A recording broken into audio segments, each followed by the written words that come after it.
Hey, what's up everyone? Raging Golden Eagle here, having way too much fun as always. And dang, it's pretty funny giving you this news now. Cause funny enough, about a week after my last video of the previous year came out, in which I was pretty much covering the takeover of the Western anime industry by big media corporations, including Amazon, it seems that Amazon has actually gone and, well, rolled Anime Strike into Prime. So Anime Strike is no more. The double paywall is no more. In my opinion, this is all a good thing because there never should have been a double paywall for this in the first place. But what's interesting is not just what happened with this whole situation, but what's pretty much being implied for the future. In the description box below, I've links to a column by Justin Savakis on Anime News Network where he really gets into some of these details here, and it's a pretty damn good read. I suggest you check it out. I'll be the first one to admit I'm not a fan of the vast majority of the people employed at Anime News Network. But Justin Savakis is one of the exceptions,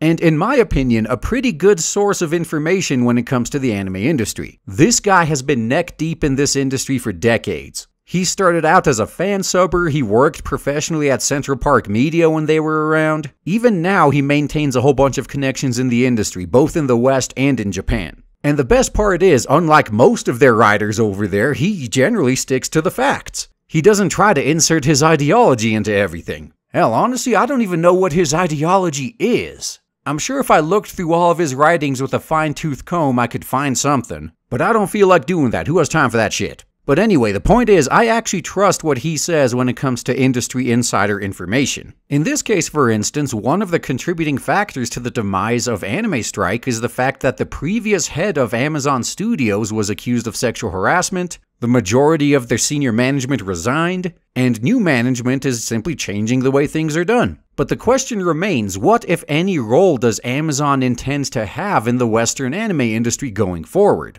As he mentions in his column, Anime Strike has not announced a single exclusive for this current anime season, but there are a few shows exclusively airing on Amazon Prime. It's entirely possible that this is just because those shows have already been bought and paid for, and after this, they're not going to be licensing any shows in the future. And I've come to this conclusion based on what Justin seems to imply at the end of his column. He points out that Amazon has played a huge role in driving up licensing costs, which would make sense because Amazon has a lot of money to throw around, and if they want all the biggest and best shows, they could probably afford it. And he's pretty much talking about this all in the past tense. The Japanese producers are probably going to be sad to see the costs go down again. Licensing costs, that is, so the higher they are, the better for the Japanese producers. Crunchyroll and Funimation are going to be glad to see them drop because they no longer would have to spend a fortune to license shows. All of this seems to imply that Amazon is dropping out.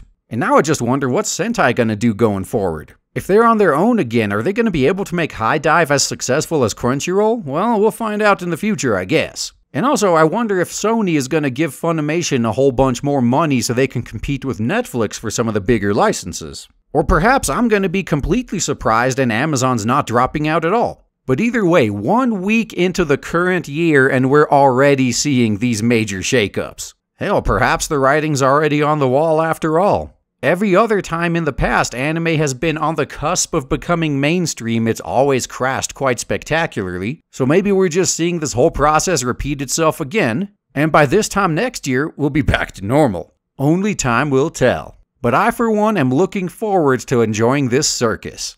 That's all I gotta say, guys. Thanks for listening.